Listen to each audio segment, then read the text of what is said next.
this should be information that underlines what we need to do to move this country forward.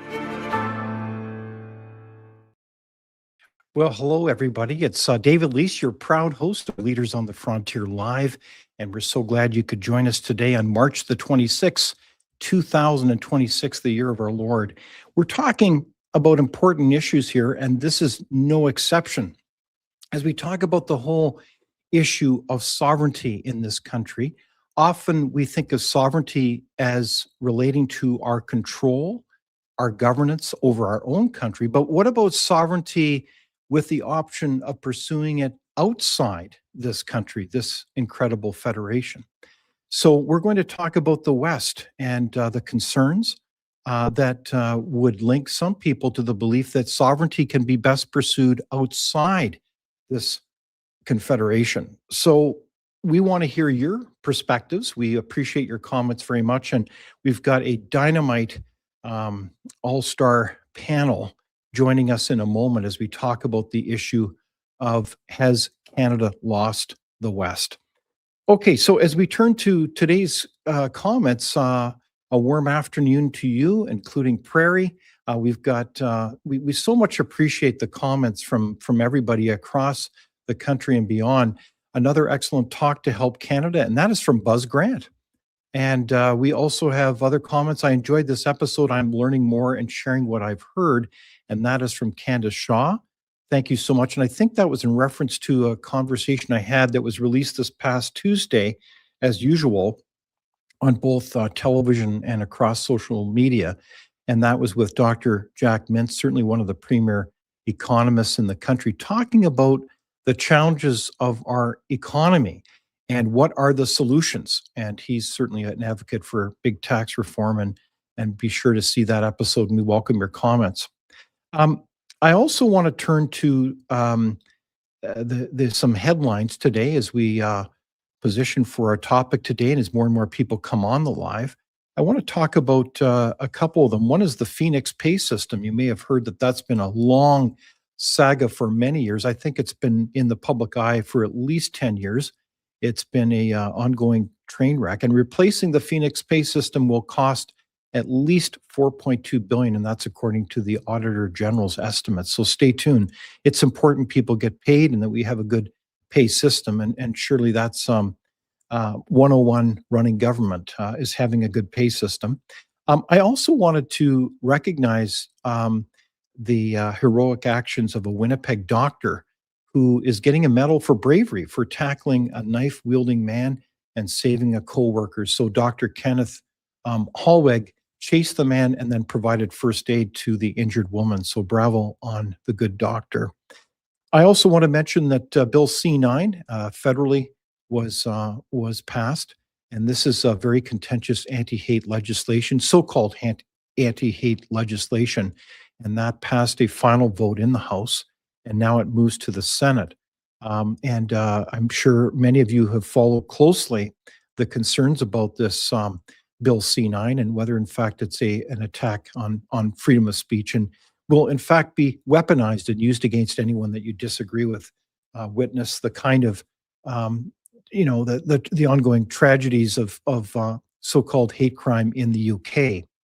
So I also want to mention that NATO spending is up in Canada, military spending to meet the so-called GDP target set by NATO a number of years ago. And the claim is that now military spending has officially reached the 2% of our GDP. We know we've got a lot of serious rebuilding to do with our military, so it's an interesting hallmark that was announced publicly by NATO itself. The Olympics is around the corner. It's hard to believe, but there's a ban on transgender women athletes, and they have been banned from female events. So that is, again, another step in terms of the debate and discussion about this whole movement of transgenderism. What do you think about that? And then finally, I wanted to mention a story that was revealed by Blacklock's Media. And it was, again, another statement from the chief of the First Nation by Kamloops there, saying that the grave search could take years. It will take, quote, decades to begin searching for purported graves at a Indian residential school. There's been no evidence to date regarding that, but the claim by the chief here is that it could take more than 75 years to answer that question.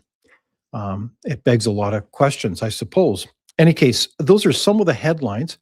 And I want to talk today about our agenda as we look to the discussion about the West. We want to talk about what is Western sovereignty? What do we mean by that? What are the issues? And are the issues the same across the West? Many think it's just Alberta, when in fact we know that there's pockets of like-minded individuals across the West, including in parts of Manitoba, Saskatchewan, and BC as well. And there is a fall referendum on the horizon in Alberta. We'll get a little bit of an update about that. We'll talk about, well, the roles of the provinces and the federal government. It's a bit of a chess game. And what are the policy solutions? Maybe listening is a key issue here, or opportunity to create a better nation. So with me here today to talk about this is, of course, Cory Morgan, who's a well-known columnist at the Western Standard, and Cory's voice has been certainly an eloquent one regarding the sovereignty movement. A warm welcome to you, Cory. Great, thanks, David. Always good to talk with you. Hey, great to see you. And of course, Lee Harding, who is a senior associate at Frontier, and he is also based in Saskatchewan. He's also worked in many parts of the media.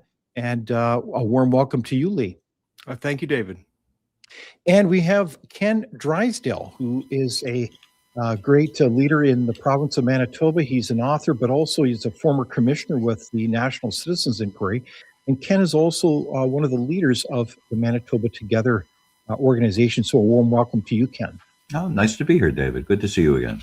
Well, I am so delighted I have the A-team with me to talk about this important issue. And I want to turn to you, Cory Morgan. I would want to ask the basic question: what would possess anyone to have the temerity to want to leave this great country called Canada and pursue it on their own? Can you help us answer that question? Sure. I mean, I don't think many people who have come to the conclusion they want full independence from the Federation, they didn't come to it lightly or quickly. This has been the result of people realizing after decades that we have a system that isn't regionally responsive. It's a centralized system that is imbalanced economically and politically, and sort of leaves the West in the lurch. And we're seeing a lot of lost potential, a lot of frustration in how we're treated even in the West, not just in Alberta. And it's just really come to a head this year, though it's been a slow building sort of thing. What's singular this year is just the extent, though, of that sentiment, because it's been around up and down since the 1980s, and how much it's been sustained and, in fact, actually growing. And as you'd mentioned, it's leading up to what looks to be a referendum this fall, which is going to be the first time we've seen something like that in Western Canada. So there's a lot of, this hasn't happened overnight, Cory. It hasn't happened just in, well, say the last few months. This has been a kind of an ongoing issue for some time. Is that your read on it? Absolutely. I mean, all the way since the National Energy Program, or, the 10 years of Justin Trudeau really did, I guess you could say, rub a whole lot of Albertans the wrong way. And feeling, people will accept that politics aren't always going to go your way. The government in power isn't going to be one you always like or that serves your area well, but you'll get a feeling that you'll get a break from it now and then. It'll change. There'll be one at least that's less bad to you than the last one. And people were very exhausted with Justin Trudeau, who really did dedicate a heck of a lot of time to shutting in Alberta's resources and keeping us from getting our product to market. We thought the time for a turnover was going to come last year in the election. And to see that turnaround, all that had to happen was change the name of the Liberal at the top, and Central Canada happily re-elects them again. There's a sense of futility that we're just not going to get the sort of representation we feel we should have out here, or at least that autonomous ability to take care of our own products or economy without having to go cap in hand to Ottawa for everything we want to do. So it's been a big turning point for a lot of people this year. Okay. And so we use the word futility. What do you mean by that? Well, how many years of change, how many independence movements, how many battles with Ottawa. I mean, I had my 20s watching Ralph Klein fighting with Jean Chrétien.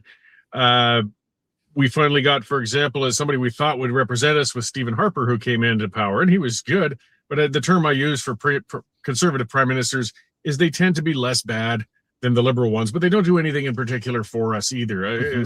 Stephen Harper wrote the Alberta Agenda, a great deal of measures that would give more autonomy to the provinces. But once he became prime minister, he completely forgot about that Alberta Agenda he wrote.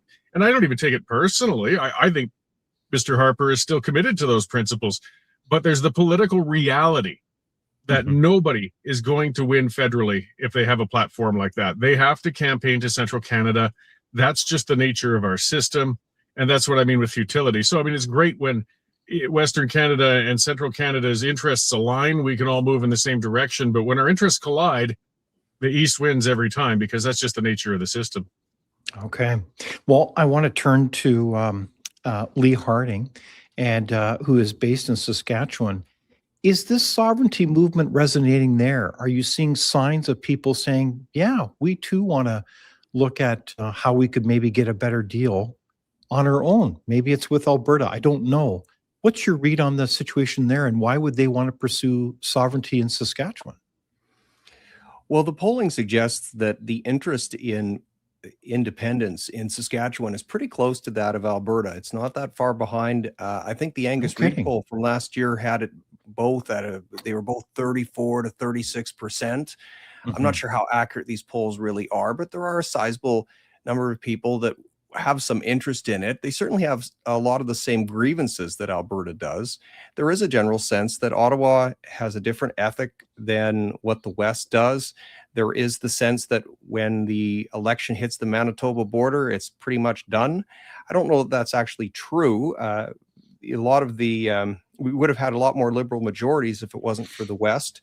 And that is really changing Canada. So that it does have an impact on the country, but there's a growing disgruntledness with the way that Ottawa wastes money, that it can't balance the budget, that it's sending the money here, there, and everywhere for all kinds of causes, many of which would be turned woke by some, and it doesn't match the ethic of the West. You have to remember that the West was settled by people who came to a barren land for opportunity, and especially those in the West who settled. They said, if you give me this quarter section of land, I don't care if there are no roads, no trees, anything around here. If you give me any help, if this land is mine, I will figure a way to make it work. And so there's an independent spirit in the West that is different from the bureaucratic, managed societies of the East, which have been leeching from the West, especially since 2007. We've had in Saskatchewan equalization dollars that have gone out. There's $108 billion that have left BC, Manitoba, and Saskatchewan that will this year. You can put those dollars back in these provinces. We would have a balanced budget by far. Wow. How much money is that again, Lee? Help refresh our memories. $108 billion for equalization. So we have a program in Canada where they estimate the capacity of provinces to generate revenue. And they don't count hydroelectric power, so that benefits Manitoba and Quebec a great deal. So it's sort of a rigged system from the start, and then it takes that money and gives it to other provinces. So the only contributing provinces now are BC and Alberta and Saskatchewan that contribute $108 billion. That goes in the net to other provinces. Quebec is the biggest recipient provincially, but per capita, the maritime provinces get more. So yeah, it's a system where the provinces that are doing the right things are penalized, because that, of course, raises your economy when you keep taxes low and keep spending somewhat reined in. And so it enables these other provinces who are doing the wrong thing to be rewarded. And so it's a corrosive system for the whole country, really. And some analyses that Frontier has done in past years have suggested that the services that are supposed to be equalized by this program, healthcare and such, they're actually better in the non-paying provinces. So it's become too generous. We actually have a conservative government to blame for that, because they put in the system that has prevailed ever since. Isn't that something? So equalization programs where, quote, richer provinces send their money through the federal government and disperse it to, quote, poorer ones based on a fancy, complicated formula that includes, well, say like oil generation, but doesn't include electricity generation from hydro. Like how do you square that one? That would be an example of a serious policy irritant, wouldn't it? So that would be the question then, how do we get rid of it? We've got a lot of questions coming in from the audience, and I want to come back to a number of them, including David Walter Carlson talking about Quebec secession. That's a good one to talk about as well. But I want to move to Ken Drysdale. Ken, when we look at this idea of sovereignty movement, what are you seeing or hearing in Manitoba? I thought Manitobans were happy to be proud members of Canada and to be the Keystone province right in the dead center of the country. What's going on, Ken? Well, look, I think we're all proud to be Canadian. It's just like, sometimes when you have an abusive spouse, you still love that spouse, but you're still in an abusive relationship and you have to do something. Now, whether that do something or not is divorcing from Canada is a question. And I think one of the big issues that I've got with the whole movement is realism. I don't think that most of the proponents talking about this are being realistic with those folks who are listening to them. With regard to Manitoba specifically, Manitoba is the odd man out, I would say. We do receive transfer payments. We do typically elect NDP governments in Manitoba, and so we lean towards the West. But we also, I think, accept the federal position more because we lack the confidence that Saskatchewan now has. And by the way, Saskatchewan wasn't like that 10 years ago. And that Alberta is always carried forward. And, having said that, I just want to also mention that these grievances go back as far as 1905, when Alberta first became part of Canada. It took them 25 years of fighting with the federal government to get control on their natural resources, whatever that control means. Yes. So this goes back a long way. It's not just economic, it's cultural identity, it's political alienation, non-representation on the Supreme Court, non-representation in the public workforce, a dismissal of our specific and unique identity in the province, in the country, I should say. So there's a lot of things here. And again, Manitoba, I think there's a lot of people in Manitoba talking about this. And for Manitoba, I think there's some sense if we create a Western Bloc, Alberta, Saskatchewan, Manitoba, and hopefully we'll get into that a little bit later with the Arctic corridor and those kinds of things. But I hope that's answering your question.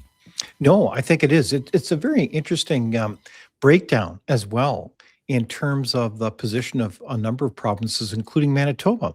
It's kind of a mixed bag. But I think you've also added to the list of concerns that different provinces have. And I think, for example, the composition of the Supreme Court, we know that there's a wide variety of a breakdown of per capita representation in the House of Commons. One example would be, I think PEI has an MP for every, 36,000 members. Please don't quote me on that. Versus, say, in BC, I think where the average population for an MP is 125,000. So how is that, fair? And so then we've got a Senate that is, I'm not sure exactly what the Senate does, but that's another story. But you can see how there's a lot of concerns here, and they all seem to be pretty legitimate. And it's interesting that you used a very powerful analogy of abuse. We know that there's good relationships and there's unhealthy relationships. And I guess the question I would have here is, one of them is, there are a lot of comments here. David Walter Carlson says, it's a turning point for Canada and a tremendous opportunity for Alberta to chart a new course to generational prosperity. Would you agree with that, Cory Morgan?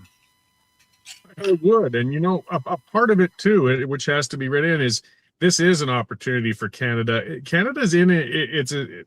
It can't get beyond itself economically and policy wise because of a system that really hamstrings it. When we look at the GDP per capita in Canada versus our closest neighbor, the United States, we have been flatlined for a long, long time.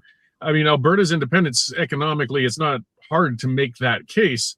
But realistically, what the whole system needs is a shakeup. And that shakeup can improve things for every province to break out of this rut we've sort of dug this whole country into.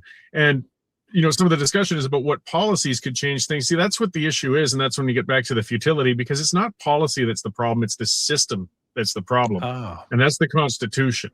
And we've seen, those of us old enough to remember Meech Lake and Charlottetown, even what I would call modest attempts to change the Constitution didn't even come close to fruition. If we wanted to make radical changes to the Constitution, nothing less, I think, than a province being either on the brink or having seceded will lead to waking up the country enough to realize that we've got to redraft that old document to better serve a country this size and in this day and age. Okay, so what's a good example of how you'd amend the Constitution if we were to like stay together as a, quote, family and confederation? Yeah, well, decentralizing a lot more authority, getting back to immigration, which has been a rubbing point, setting up the Senate as a proper second house, as a, you know, to be able to represent the regions. I mean, the Americans are far from perfect, but having 2 senators per state versus a Congress that's based on population forces a degree of compromise. So the lesser populated states, of course, can't take their Senate and gang up on the other ones, and the Congress can't otherwise. Again, we see a lot of gridlock there. It doesn't solve everything, but these are the sorts of changes that would make things equalization as well. That's constitutionally entrenched. Those rubbing points could be removed, and I think would remove a lot of the friction that's going on across the country. But that's just a few examples to begin with. It's a constitution that was built to ease us out of virtually the feudal system of a monarchy and being a colony and into a democracy. So it's better than what it was in 1850 out here, but it's certainly not a constitution that reflects the population balance, the economy, the cultural differences, and the things we have in a nation just this geographically large as what we have right now. Okay. We've got other comments. Sheridan Forbes says, the truth is Canada doesn't care about the prosperity and standard of living for Albertans or even Canadians. Ottawa only wants Albertans' resources and money, not our people. Wow, what a comment. I did want to mention that we've got some polls here I did want to share with you. And they are very interesting that relate to, well, first of all, regarding separation. And I think that is very interesting. And this was taken from our program, courtesy of our producer, Lorraine. The question was, will the West, or at least Alberta, separate from Canada? And this is, of course, a straw poll. And it's interesting. It said 20% no, it will never happen. Yes, it will, at a high of 61%. And of course, 20% at I do not know. So that's an interesting one. And meanwhile, in the background to this, we have top issues identified by much, much larger polls. And you have to look at the methodology here. But this is from Nanos. As we look at polls, we've got issues topping off the number one issues relate to jobs at number one. Of course, Trump and U.S. relations, and inflation, healthcare, and then immigration. So we've got a lot of issues that are very familiar to us. So that's worthwhile keeping in mind. It's interesting that separation wasn't very high at all. And then we have the issue of confidence, what's going on among Canadians. And this shows a kind of a precarity moment where you've got basically half and half. You have half that don't look at the future with confidence and another half that do. So Canada is a pretty mixed bag right now. But what we do know is that we have a current discussion that's going on around separation, particularly in Alberta. And we've seen the stories about lineups. We've heard about the referendum. And here you've got a picture of literally thousands of people showing up over the course of the winter, no less. What does this mean to you, Lee Harding, as you see these kinds of lineups? And to me, it looks like a lot of serious enthusiasm. And I want to ask you that question in a sec, because if we look at turnouts for sovereignty movements, they are notoriously underestimated. I look at the turnouts in Quebec, and I can go through those historically, whether it's 1980, what was it, 95. I mean, you had a lot of people show up because it was a high turnout. If you look at those referendums in Scotland, there's other jurisdictions. I find that an interesting thing. So are you surprised, Lee, by those long lineups, and what does that mean to you? I'm assuming that this is a lineup to sign the referendum Yes. question. Yeah, I should have or at least clarified that. to trigger the referendum. So that's good. Assuming that there's a lot of polling stations and places to do this, the lineups would be significant. It does show that there's interest in the topic, and justifiably so, because this is a big level political question of whether you stay in Canada or not. So if anything is going to bring people out, it should be this. You can think maybe one politician isn't going to be much different from another if you're sort of a skeptic citizen, but this is a bigger question than that. And so it should be bringing people out, regardless of how you feel about this issue. Now, of course, if you're pro-separation or pro-independence, you're going to be more motivated to be there to trigger this referendum question than if you believe in the status quo. So, yeah, that crowd of people there are people who want to see this go forward. And it shows that there's a disgruntledness in the West, which we knew that. It's just become more egregious of late because there's been such frustration. You know, there is a difference between the governments we had under the Conservatives and under the Liberals of the last decade, and even the Liberals that were prior to that, is that you didn't get the same sense. You did get the sense that the country was working politically to the advantage of the East, but you didn't get the same sense that they were putting the screws down on the energy industry in quite the same way. And that's something you see now with all of the net zero policy pursuit, is that they're basically, this is going to be like a limbo game. You can never go low enough. It's not like, oh, we're going to hit this threshold and then Ottawa is going to leave us alone. No, net zero will be net zero, zero. And if you have zero in a resource-based economy, you are not doing well. So that is to the detriment of Alberta and Saskatchewan, and somewhat to Manitoba. But again, as Ken has pointed out, the economics are different there. Manitoba is a net recipient of equalization, and it's also a net recipient of federal transfers. Now, the federal government and no statistical official agency really has a square view on this of how much of the revenues come from a province and how much go out. But there have been some economic analyses done on this. And this is the difference between Saskatchewan and Alberta, is that in the net, Saskatchewan is a net recipient of federal funds when it comes to what is paid out in pensions or EI or various other ways that money comes here. That is largely owing, I think, to the large Indigenous population we have here, which tends to have more recipients than tax dollars paying into it. Also because we have more retirees and we have less businesses that are headquartered in Saskatchewan, and we have an older age, so we have fewer high-income earners as well. So so Alberta's doing many things right. They've got low taxes, which attracts entrepreneurial people and hardworking people because they can get a return on what their own labor and their own investment. But that doing the right thing, that money is then sucked out into all the places that are not doing the right thing. So there is definitely a little different dynamic here in Saskatchewan than there is in Alberta. But a lot of people don't know what I've just said. They don't know the truth of that. Perception in politics is almost as, and probably more important than reality. I just saw a poll from a Leger poll for the Aristotle Foundation, and it found that in Saskatchewan, 50% of people thought that we were underrepresented in the Senate. 49% of Albertans thought they were underrepresented. Well, Alberta is grossly underrepresented, and Saskatchewan is actually double overrepresented. We should only have 3 senators instead of 6 if it really came to population. So, both sides are half ignorant. This is how the bad guys win, is that we really don't even know our civics. Wow. So let's bone up on our civics, Lee. I think that's a very good point, and know what the facts are. So I want to turn to you, Ken, because I think in your earlier comments, I don't want to put words in your mouth, but you expressed perhaps that the advocates for sovereignty are maybe not as realistic. And what did you mean by that comment? Can you tell us more about what you meant? Well, people, the population always reacts emotionally.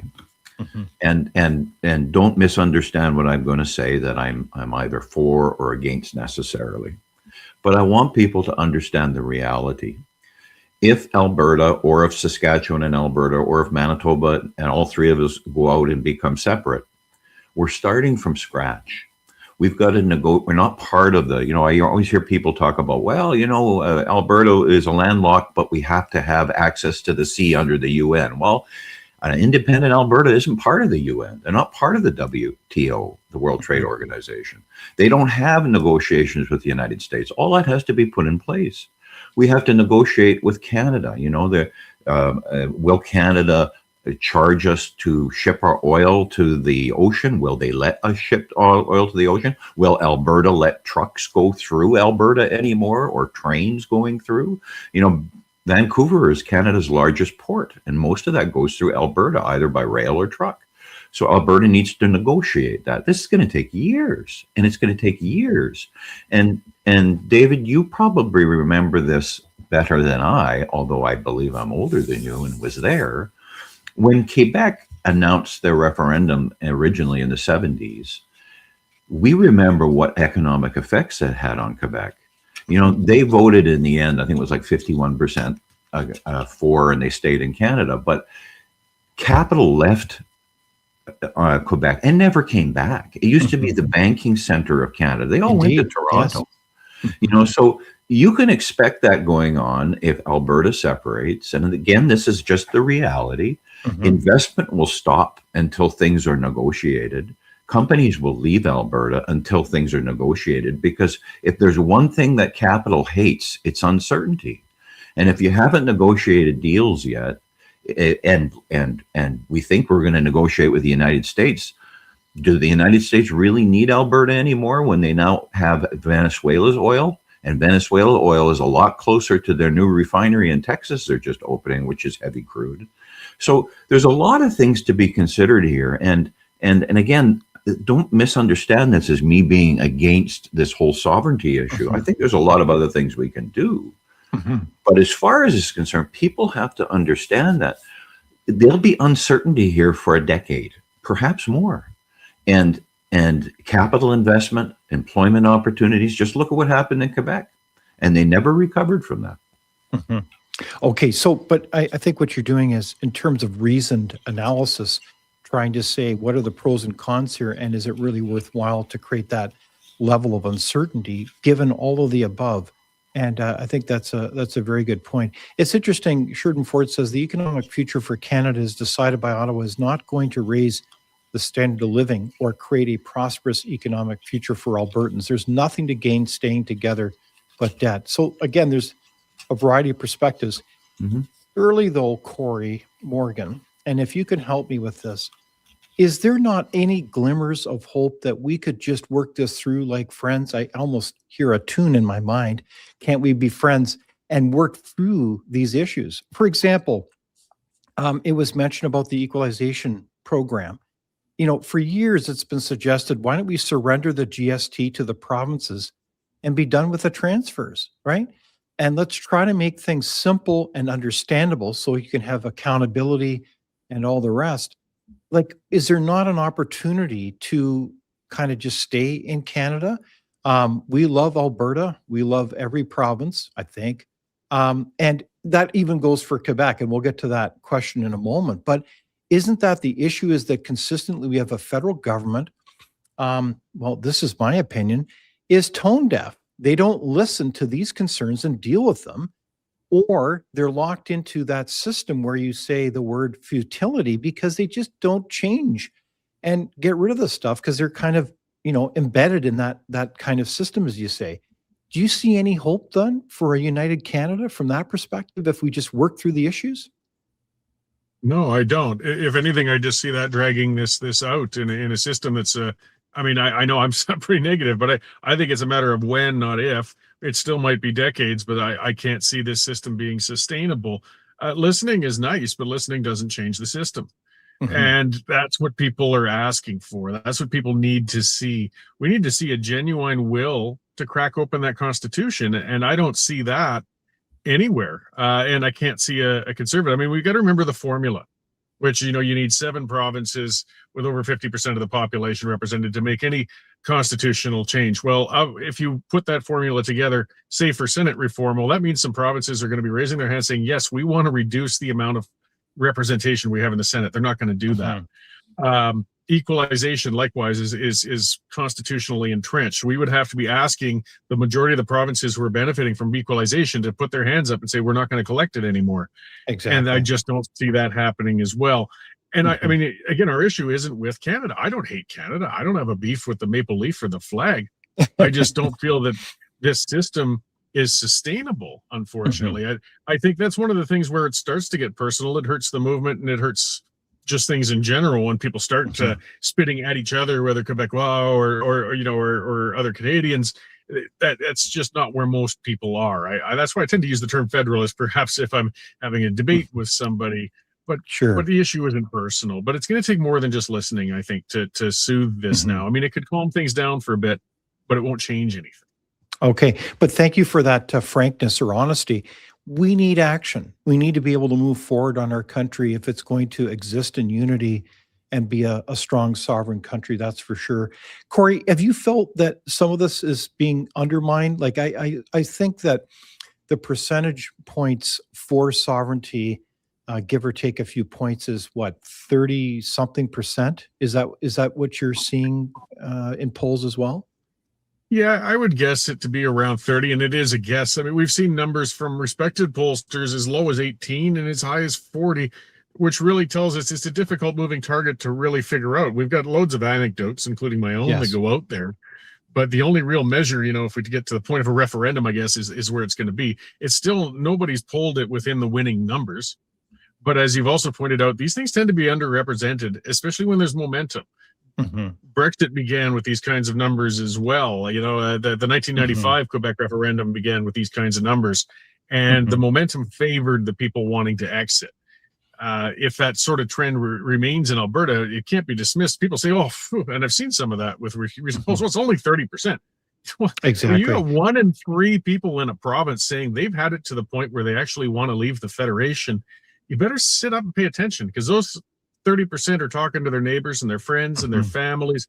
And that's part of the thing with the lineups that you pointed out. Something that's different this time, and I've been at it a long time, it's not just people making a mark on a poll. They're actually engaged this time. I've never seen a campaign like this before, and people actually working it and pushing towards something. So there could be more here than meets the eye, or it could blow up. I mean, there's not a solid party organization like Quebec has or things like that, but we're in some uncharted territory right now. And a lot of things could happen between now and October. I agree. I think this is a historic time. And I should just clarify, the phenomenon of underrepresenting votes in these kind of, quote, major identity kind of referendums is because of the phenomenon. You have a large segment of society that doesn't vote. They're referred to as usually the so-called unrepresented voter, the low propensity voter. There's different terms for them. But the point is that this seems to get them off the couch, so to speak, and they do come out and vote. So that's worth keeping in mind. I did want to play an interesting clip from who is called the leader of the opposition. I thought I'd be curious about this comment, as he was on I believe, an appearance with a popular podcaster named Joe Rogan. I thought this was an interesting comment. Oh, yeah. Well, there's talk about Alberta separating. That won't happen. What was that about? It won't happen. Some people are frustrated, but they, there's some legitimate frustrations. But at the end of the day, Canada's going to be united. And Albertans, I'm born and raised Alberta, and Albertans are seriously patriotic Canadians. Very patriotic. Yeah, they're great people, hardworking. Some of the nicest people you ever They run are across. great people in Hardy. Alberta. They are a hardy It's people. cold up there. They It know is how to cold. survive. Exactly. You got to be tough to survive the cold in Yeah. Canada. Carve a country like we have out of that cold weather on that big open land. But people just keep on going. And Alberta's got a real kind of rugged individualism. Yeah. Well, there you go. It's interesting, that response. Were you surprised by that, Cory? And then I want to get Lee and Ken's At all. comment. It was a smart response for a federal politician to make to an issue that he has to try, at the very least, show sympathy towards Alberta, yet at the same time not try to give that any strength or anything else. You got to remember the political balance in Canada. That's part of the frustration. The Liberals have nothing to gain in Alberta. They don't win seats out here. But the Conservatives have nothing to lose out here either. So there's just nothing to be gained by Pierre Poilievre speaking to those sorts of issues in Alberta. But there'd be a lot to be lost if he tried to look like he was sympathetic to the independence movement out here. So it was just smart federal politics, and I don't hold it against him. I expect nothing less from that. Okay. What about you, Lee? What's your comment? I totally agree with Cory's assessment. And it's played well. I mean, even the Liberals are saying, hey, you didn't take any shots at Carney and Trudeau here. You were pro-Canada. That it's achieved his political objectives. And he did this on the Joe Rogan show. So if you can get any nonpartisan political support for being on the Joe Rogan show, that's an amazing political performance. All right. What about you, Ken? I mean, I'm old enough to remember there's supposed to be an unspoken law or unspoken convention that you don't badmouth your country in another country. And essentially, Joe Rogan's audience is American. So it doesn't surprise me that he would have said what he said. And to be honest, there is a big difference between someone that's going to say to a poll, I'm going to leave Canada, compared to someone actually now putting their tick on the question when it's brought forward. You know, I look at all of the polls that are out recently, you know, and you're right, they vary from 15 to 20% to 70% of Albertans want Alberta to remain in Canada. And we've seen over and over again how we'll brag about, yeah, we want to leave, but when you actually have to do it, you know, it's kind of like saying, yeah, we're going to get married, but you never put the ring on the finger, you know? So none of that surprises me. And it certainly doesn't surprise me when I look at the polls, and they're so dependent on the questions asked and who they're phoning and what kind of people usually respond to questions. So I don't think they're terribly representative of the real world of what's going out there anyway.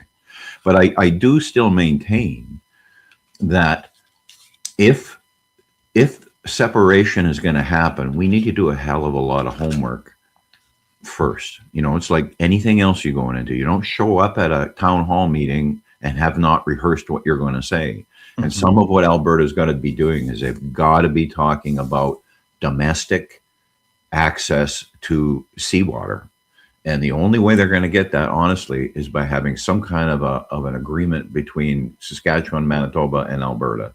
And you get direct access in Nelson River, just off Nelson River, for ocean access. And even that doesn't guarantee anything, because it can be blocked by Canada, can be blocked by the United States.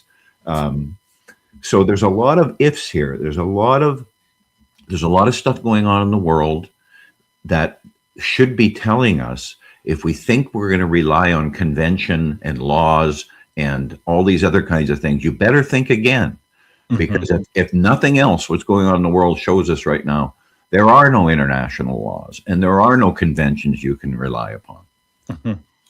Well, that's a great summary, Ken, because I want to turn now to the whole topic of policy solutions as we look at, well, what can we do to strengthen this country called Canada? Surely we should be the most prosperous nation in the world. And perhaps the opportunity is to get off our duffs and do some policy action. Like, for example, let's build a pipeline. Did you know that we don't get that really full market price on the world stage because we have one primary customer, namely the United States. So we forfeit billions of dollars every year on oil and gas. Surely every elected politician in Canada should be holding their head in shame as the last 11 years our economy continues to stagnate. Surely that would be an easy win. Let's do it. What about stopping those equalization payments, as we alluded to earlier? Let's have the federal government stop interfering in areas of provincial jurisdiction. I mean, the list is legendary in this country. Why can't the feds mind their own business? So that's some examples I wanted to just table there for the record. What do you think about those, Cory? Well, an easy one right off the bat would be just get a pipe done. I mean, we have to beg, grovel, cut deals. If you look at what Premier Smith is doing to try and get approval even for something that really should be a no-brainer, we've got a resource. We've got to get it to Cory, the it's not over yet. April 1 is just around the corner. I think it's all going to come together by April 1, isn't it? Yeah, well, that's what the latest deadline was, and they've already kicked that one down the road. But just the principle of that, if you want to get one of the things that enrages me, we're trying to do something that's completely reasonable, that's completely environmentally friendly, among one of the best energy producers in the world, and they're giving us a list of conditions as if we want to do something odious and dirty, and well, we'll let you do it maybe, but you got to do all these other things for us first. And if you want to know what gets the veins pulsing in a lot of Albertans, it's that attitude.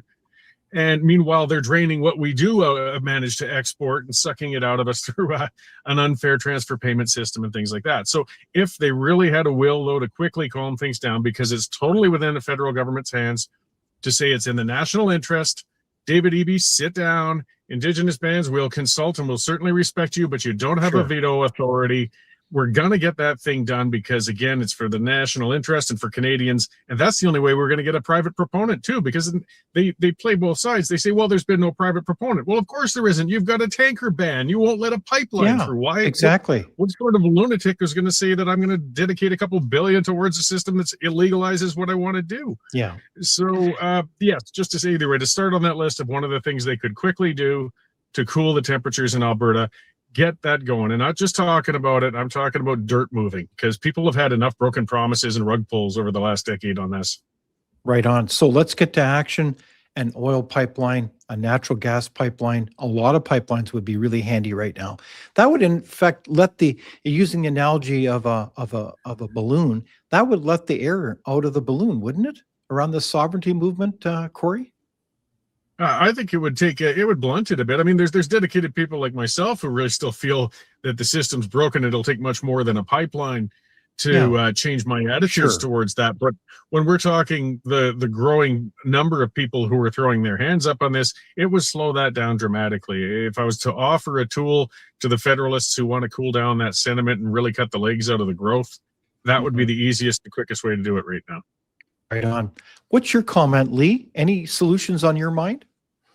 Oh, I agree with that. I mean, if you had a federal leader who was going to say, we are going to have this pipeline, and again, constitutionally, it's been argued by Tom Flanagan and others, correctly, I think, that the federal government does have the authority. When it comes to interprovincial networks, they can say, you know what, it doesn't matter, BC, if you don't want this. We want this. We're going to have it. We're prepared to use our authority to make sure that it happens. BC would be helpless. And I think you'd probably have a drop from 30% support to 20% support if there was actually a pipeline in which the federal government did that and that pipeline was brought to completion. Now, that doesn't solve everything, because there's lots of litigation that goes on, and this whole idea of duty to consult with the Indigenous, it's one judge can say you didn't do enough, and another can say it was enough. What is enough? Really, once you've consulted at all, you've probably technically fulfilled the requirement. But again, we've got an atmosphere in Canada where it's hard to get investment done because we have just got a quagmire of jurisdiction. And a lot of these cases that are going on with property rights, BC currently, especially in the Vancouver and Richmond area, where they don't even know if private deed to land is going to count. Indeed. We have this same problem with pipelines and infrastructure. And so I think, honestly, we need to undo this last decade of legislation that has bunged everything up, have the depoliticized, streamlined approval process that we did before, which was onerous and vigorous enough, we'd have a chance to get something done. And so we need to turn back the clock because we've gone in the wrong direction. Right on. Ken, your comment about policy solutions. I think there's a lot of opportunity. You know, one of the things we talked about over and over again is equalization payments. And there was a good reason for that. But the problem is, and I'm going to get to some other things, but the problem with the equalization payments is that Canada, the rest of the province are being cheated. One of the way Quebec gets the higher rates is that they tax their people higher. They have free university and all kinds of other things. So their net take-home pay goes down. Yes. So their equalization goes up. Right. Hydro, Quebec sells power in Montreal for 7 cents a kilowatt. It's 14 or 15 in Alberta. So what Quebec's done is it's decreased their value in order to increase their access to these equalization, because it's just a cheat. They also, by the way, control immigration into their province. No other province has that right. And I can go on and on and on. There's all kinds of things, and those don't need constitutional changes. But with regard to some things that we can do in Western Canada is, first off, I'm going to use some dirty words, Western Economic Diversification Fund. Now, I accessed that many times over the last 40 years, and it was a cheat because it was being done out of Quebec or on Montreal and out of Ottawa. And when a Western company like mine got Western diversification money, you had to bring on a Quebec-based person to hold your hand, and they got 25% of the money. No so kidding. let's have I can get into details on that, but we should have a Western Economic Diversification Fund, which is headquartered in Calgary, and it's laid out to Alberta, Saskatchewan, and Manitoba by Westerners. We should also have a resource revenue sharing compact between Manitoba, Saskatchewan, and Alberta. And what we can use that for is to build the pipeline and the rail to the Hudson Bay. And you know what? Nistatan, which is a First Nations initiative, have already plotted that out, and they're in full support of it. Yeah, that's right. If we go with that and we pay for it with this agreement between the three provinces, we can have a national energy corridor that goes to the Hudson Bay with a railway and a road. We can ship Saskatchewan potash out of there. We can ship Saskatchewan and Alberta, and believe it or not, Manitoba oil. The problem with Manitoba oil is we've explored 5% of our capability, and we're on the same deposit as Alberta and Saskatchewan. We should have decentralized trading. We should have Indigenous resource partnerships. And we should have a balanced perspective, you know, with regard to constitutional battles. And I think none of those things require a change in the Constitution. But I think they'll go a long way to alleviating some of this pressure, and it will create independence through a much stronger bloc. I mean, after all, Alberta is only 5 million people. You add to that Saskatchewan and Manitoba, and you're getting close to 10 million people as a bloc. So that provides some power. And I just want to say one other thing, because I've not heard it talked about, and I apologize, I'm going a little long here. But you know, the day Alberta says the vote and they get separation, you can expect a 50-cent Canadian dollar, and you can also expect 20 to 30% losses on the Toronto Stock Exchange. And that's just not me saying that. So are we prepared for that, and what that will do to the country overall? And again, don't get me wrong, Alberta has significant issues. We can talk about the Senate. I mean, did you know that New Brunswick has 10 senators and Alberta has 6? The ratio is like 44,000 people per senator in the East Coast, and it's 846,000 in Alberta. And I can go on, but I think there's things we can do. And I really think Canadians or Albertans or Manitobans or Saskatchewans got to know that what this is going to do to the stock market and what it's going to do to the Canadian dollar. Okay, well said, Ken. I like the way you think in terms of building the country and challenging us to move ahead, and also the concern about economic impacts, including on the dollar. Interesting comments from WT David Murray. The summary here is Alberta, Saskatchewan, and Manitoba are significantly different culturally, economically, and the respective industries. Ottawa, meanwhile, is tone deaf and plainly doesn't care. Thank you for that comment. In the meantime, I think there's an interesting question, and that is Canada. We know, we've seen the graphs many times. The GDP has been stagnant the last 11 years. I mean, frankly, our economy just shrank the last quarter. And there you go, is the typical graph. That's just from the last 10 years alone. We could show you many other graphs that show capital flight leaving this country over a number of years. We have a serious economic problem. And we could talk about that a long, long time. And I guess my question is, at what point does that issue, a stagnating economy due to bad public policy, supersede like a tidal wave all of this stuff, where we won't really have de facto sovereignty if our money is leaving, our entrepreneurial class is inclined to leave. We see the stats on that as well. And I don't mean to sound like a whole bright sunshine here today, but I'm trying to be real that I believe this has great urgency. I mean, I don't understand how Ottawa is not all over this file in terms of action so that we go full speed, full throttle ahead, building this country's economy. And yet there doesn't seem to be any urgent. It's just like there's no sense of action. Am I totally misreading this? Help me out here. Cory, Lee, Ken, what are your thoughts? Covered it a lot, I mean, just to hit Alberta alone, and Ken's made an excellent point about that there will be real economic repercussions of a yes vote that people should keep in mind. But we should also keep in mind, I think it's the Fraser Institute that pointed out that $670 billion in projects were deferred or shut down over the 10 years that Trudeau was in power. So we start to think, well, we can't really do much worse than sitting still. And when we look at those numbers, I mean, whatever Mark Carney is, he's not a fool.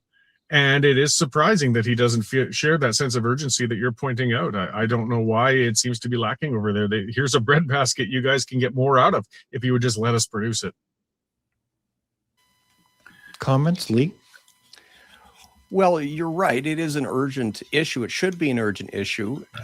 We're making one assumption here, and that is that the federal government cares about the common Canadian person and this country's well-being, and that is their primary objective.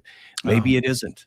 Maybe it's a global agenda where, hey, if you have strong individual countries with strong economies and strong morals and strong families, they won't want global rule. They won't want global governance. They won't want UN agenda goals.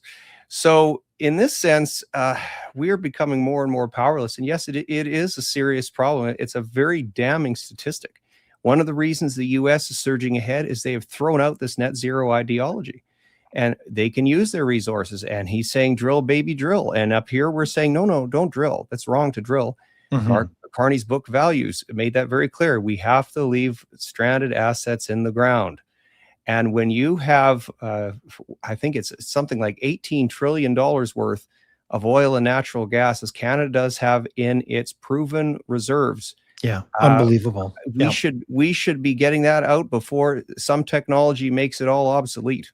We should not be trying to do all of these other things. This trade deal with India, which is not even a real deal, but this MOU we had with them was about every form of energy except for oil and natural gas. And this is when the Indian High Commissioner came here saying, we need everything Canada has and more, and we will take everything that Canada is willing to sell to us. That we've had so many open deals, Greece, other countries, they've come here, please send us the liquefied natural gas. And Trudeau's saying, no, there's no business case for that, but we can have your hydrogen or our hydrogen. So yeah, it's very bad. And you're right to point this out, David. So in that context, and I'll turn to you, Ken, in a second here, are you seeing the same government then? Is it really the same government? Because I think that you've got the impression that many Canadians think this is a new government. It's certainly a new prime minister. And I think many have had the hope that there would be another or new set of policies that would renew Canada. I think that's the hope here. But is that really true based on evidence on policy file after policy file? Any response to that, Lee? No, I'd rather defer to someone else on this. I've talked for a while. Okay. Ken? You know what? It doesn't make any difference. And I'll tell you something else. It won't make a difference until Canadians get off their duffs and start to do something. You know, the government will do things to you as long as you let them. And, you know, I hear Alberta, and I agree with everything they say. People in Alberta, they're frustrated, but nobody should be more frustrated than Manitobans. You know, Manitoba used to have an experimental rocket range. It's gone. Manitoba used to service all Air Canada jet aircraft. That went to Montreal. Air Canada, or Winnipeg used to be the hub for CN and CP Rail. Guess what? That's gone too. And did you hear Manitobans screaming and crying when that was all taken away from them? No. So do you think the federal government is going to listen to you now when you've trained them for decade after decade that you'll just sit down and take it? You know, one of the most shocking things to me, I'm emotional, I'm sorry. One of the most shocking things to me was what happened in, believe it or not, in the Manitoba provincial election in 2019, and we had another one right after COVID. So we had one in 2024. In 2019, 51% of eligible voters voted for their provincial government. And then COVID happened, and they killed your mother. They killed your father. They killed your business. They forced you to take a shot in your arm. They did all of these things to you, and you know how many people voted in the 2024 provincial election? 51%. Wow. Do you think Canadians, if they want to change, if Albertans want to change, if Saskatchewanians want to change, you got to get up your ass, and you've got to go and vote. And more than that, you've got to start taking over what's going on in government. You know, I see so many people complaining. And so I say, why don't you govern? And hats off to the Alberta Prosperity Project. Because in a provincial standpoint, you've been doing a lot of that. But we need, as Canadians, we don't need to whine and cry and talk about constitutional reform, which we're never going to get. After all, the Constitution was never ratified. And oh, by the way, did it protect your rights during COVID? It didn't do a darn thing for you. The government imposed the Emergencies Act on you. 2 courts have now said that's illegal. Nobody's in jail. And they'll do it again and again and again. So if you really want to do change, we've got to get the people out, showing up at their school board elections, showing up at their municipal elections, showing up at the provincial elections, and actually participating. Not just, well, you know, there's a football game on tonight, I really can't go and vote.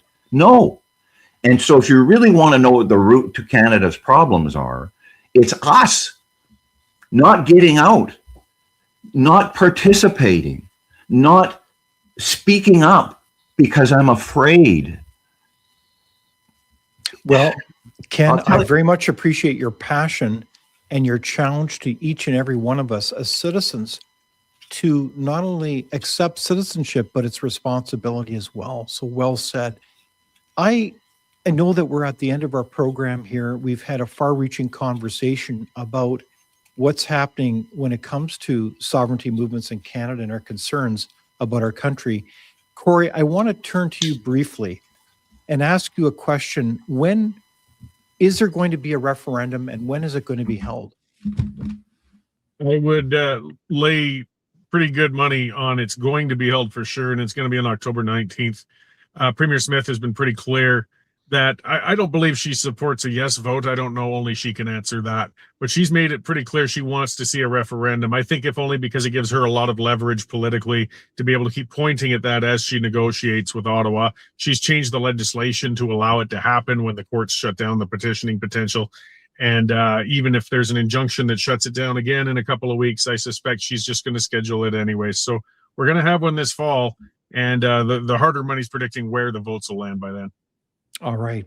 Well, on that note, I want to thank Lee Harding, Ken Drysdale, and of course, Cory Morgan for joining me on this incredible conversation. And again, hear the challenge of all of us as citizens to rise up and get engaged in our country so we can build it. So, and I want to finally also thank our audience for participating in today's conversation. We've had many, many comments. So we thank our guests, MCA Media, and of course, our producer, Lorraine, and to you, our audience. So be sure to join us next week, the same time, same place. You can catch us across social media, including on Merit TV and Miracle Channel across the country. This past week, we've had a number of new cable providers join the family here across the nation. So we're really excited about that. So be sure to like us and share us. And in the meantime, I want to wish you a great week and make sure you follow us on these addresses. Thank you very much and have a great week. Here at Frontier, we don't receive any government funding. We are nonpartisan and we work for you. Find out more and support this important work by visiting fcpp.org today.